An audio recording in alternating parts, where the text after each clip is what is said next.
Welcome to Willie D Live. We're about to go in with Bun B. But before we do, as always, we like to start the show off with a bit of good news. Today's good news moment is brought to you by Good Spy and comes out of San Francisco, California, where a pro football player is fighting on his knees for what's right. San Francisco 49ers quarterback Colin Kaepernick has been the subject of both praise and scorn for protesting racial injustice and police violence by peacefully kneeling before each game this season while the national anthem is being played. Although the backlash from fans and even other team owners has been growing each week, calling his protests disrespectful and spewing the same hate towards him he is fighting to stop, the 49ers got behind the quarterback in a big way with a donation of $1 million. Though his protest has been seen by many as a swipe at U.S. military, that's hardly the case. Kaepernick has been very clear about what he wants: a better America, one that lives up to the ideals that the flag is supposed to represent. By putting his own money in to provoke change, Kaepernick is debunking the early criticism he faced about as a millionaire. He either shouldn't be able to criticize anything in America, which is ridiculous, or that he should be using his wealth to take advantage off the field. Some critics forget that he could both continue his silent protest and use his financial resources to improve the lives of others. Some continue to argue that this isn't the right way to go about protesting injustice, or that it's somehow not effective.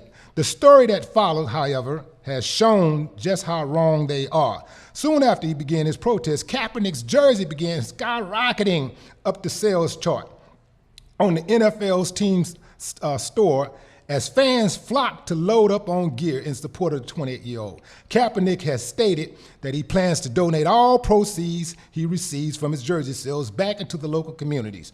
Other athletes, such as 49ers Eric Reid, Broncos linebacker Brandon Marshall, and several others have joined in the protest as well. A successful protest isn't one that makes others feel comfortable. A successful protest isn't one that leaves the status quo in place. And a successful protest won't leave you universally beloved. Colin Kaepernick knows this. The others who joined him knows this. Yet they continue on. They have brought attention to the issue and financial support. It's clear they are winning. Y'all reach out to Colin Kaepernick and thank him for his services. In fact, make sure you reach out also in particular to Eric Reid and Brandon Marshall and all the other athletes and celebrities out there that's putting it on the line and speaking up for justice. Make sure you reach out to them. For more good news as well as daily motivational and empowering content, download the Good Spy app today from iTunes and Google Play. Ladies and gentlemen, Bun B is in the building. What's up, OG? What's up, baby? I'm good, man. I'm good. Happy to be here with you. Happy to be here. Man, let me explain something to y'all. This is my dude, right? Bun had been trying to get me to do a podcast for about at least 3 years. He's just telling me over and over, you need to do that podcast. Every time I see him, hey, when you gonna do that podcast? When you gonna do that podcast? When you gonna do the podcast? So I can tell you right now, if it wasn't for Bun, I probably wouldn't be doing this podcast, especially like this early in the game. I probably would have just been doing something else. So I want to thank you, man. No, it's all good, man. I recognize early in the game with these podcasts that the people that aren't scared to tell the truth win in this game. So I naturally went to the person that I know had the least amount of fear telling the truth. That was you. And that's why I just kept saying, man, this podcast, and you were born to do this. Because it's uncensored, it's controlled by you. You control the content, the theme, the direction. And I'm talking about, man, this was just your world waiting for you to come be a part of it. Right. I appreciate that, man. It's all good. Man, you got your hands in a lot of things. One thing about Bun B, y'all know, this man has no limits. That should have been the name of his record company because he really has no limits, and you're able to move seamlessly, man, through all type of demographics. Like, I think you can do anything you want to do. Well, that's the mentality I have, man. I've always been somebody that, I would look at things, be like, nobody that looked like me or nobody that's where I'm from is in that or a part of that or doing that. And I'm like, I want to do that. Right. And I don't believe that just where I'm from should stop me or not allow me to be able to do none of this stuff. Right. So I know that there's obstacles. I know things that I might want to do are going to be hard and difficult, but nothing is impossible. Right. So I'm like, I got all the time in the world as far as I'm concerned, so I'm going to just go for it.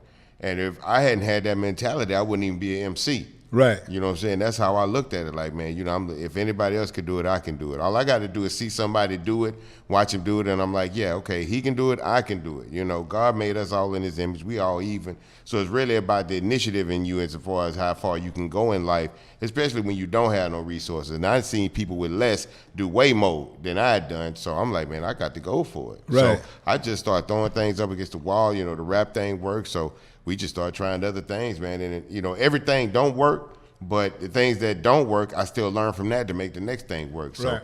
And I ain't scared to try something. I ain't scared for somebody to tell me no. I ain't scared to tell somebody no. And as long as you're willing to do that and live with the consequences of your actions, you'd be surprised how far you can go in life. Right, right. I saw you doing the symphony, man. I was like, what the hell?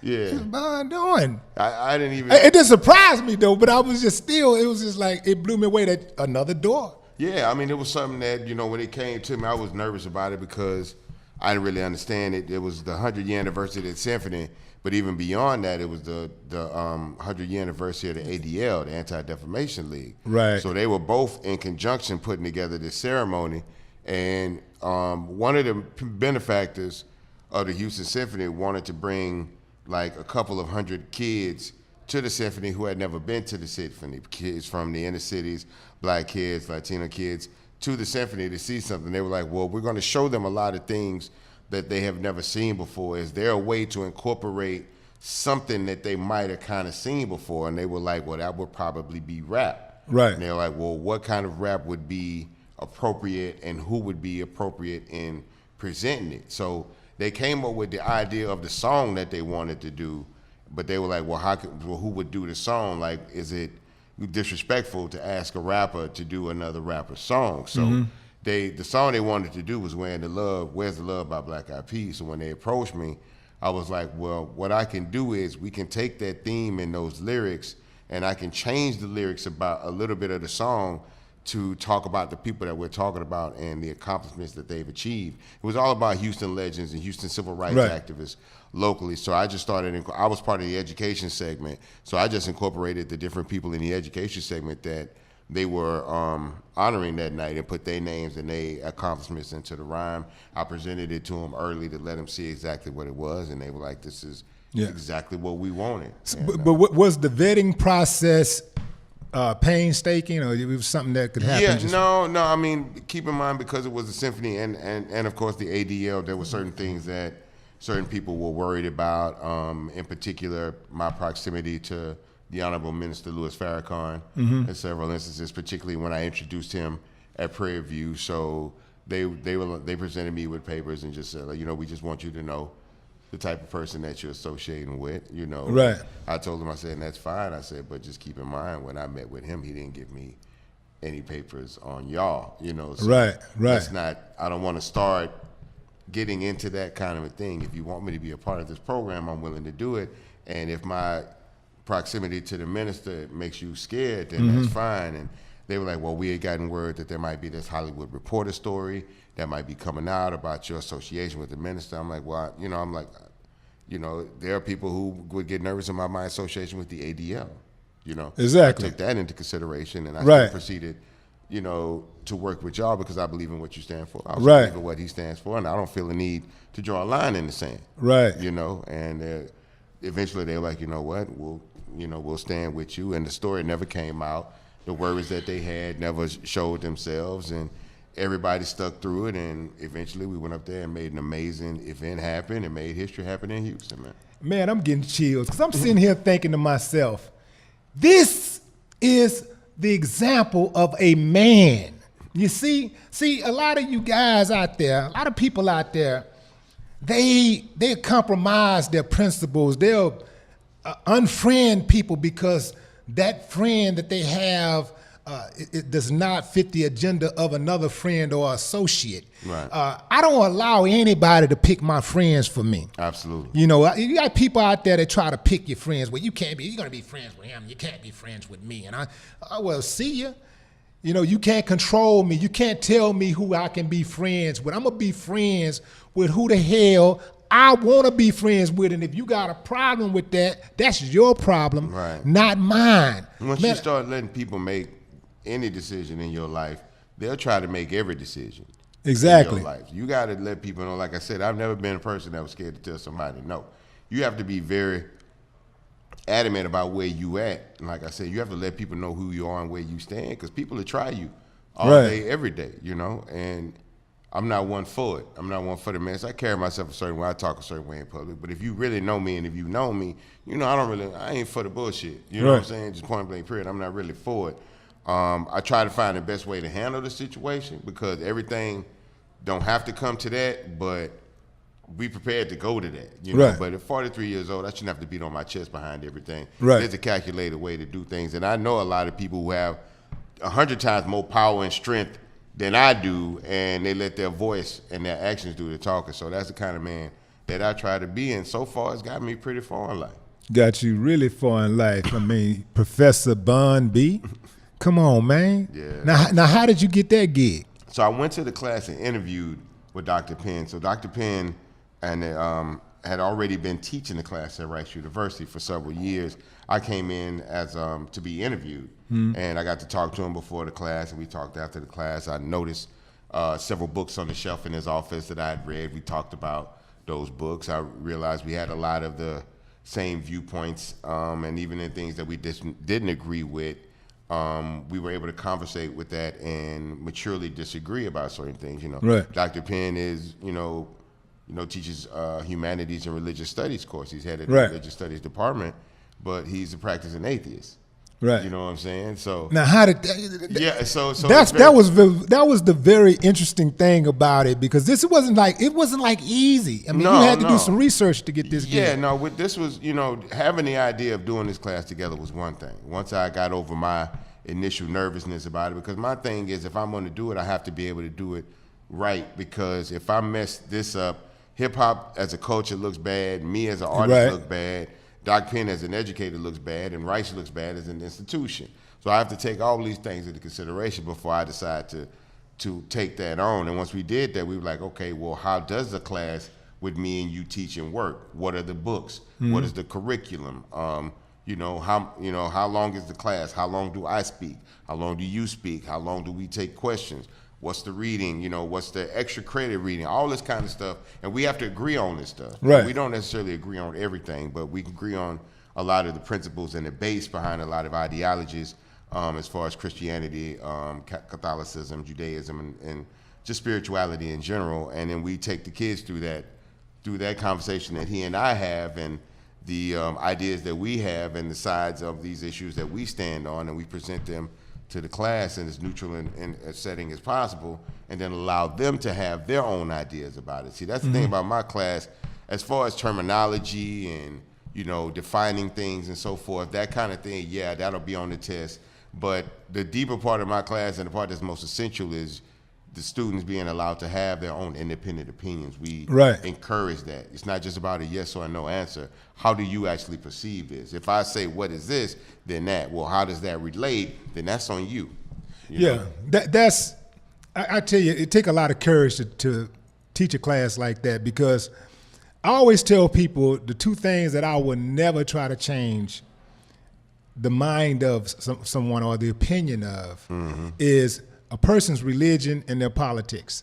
Hey, man, whatever you believe, that's what you believe. I'll state I'll state what I feel or whatever. But if that's how you feel, hey, man, feel on. And my thing is, our class isn't to make them think like I think or to think how Doc Penn thinks, but to challenge the way we both look at it if need be. You know what I'm saying? And to challenge the way that the world has been presented to you, and to find your own outlook on things, your own ideas and concepts as far as what you want spirituality or religion to mean to you, so that it makes you a better person. See, some people or they're in a religion and it doesn't make them a better person. It's more of a burden. They feel like they got to go to church. They have to do this. And right. They're not really. So if it's more of a burden, then why are you doing it? Because it's not necessarily making you a better person. Maybe you need to find a different practice or a different thing that makes you a better person. For some people, being a part of hip hop, being a part of the culture, that makes them a better person. And if that makes you a better person, then that whatever makes you a better person should be your religion. And the practices that make you know what I'm saying? What the practices that make you want to help your fellow man, it's not about being, you know, because everybody's not going to do things with the idea of there being payoff later in life. So, right. But whatever it is that makes you feel the need to help your fellow man and help contribute to society and to the world, then that's your spirituality, because that's what feeds your spirit. Right. So we challenge people to, we challenge the idea of religion as an institution. You know what I'm saying? Religion is having to be in a church, in front of an elder and all of that. You know, what makes you a better person? That's your religion. You know what I'm saying? Have y'all been able to flip anybody that was an atheist over to being a believer, or a believer over to saying, you know what, man, I think I want to be an atheist too? No, you have a lot of students. A lot of the students that take my class are religious studies students. That's the degree that they're going for. Okay. So they're dealing on a lot of different levels with these kind of ideas and things already before they even come into this class. This is just one of many classes that lead them down this road, this path that they want to walk.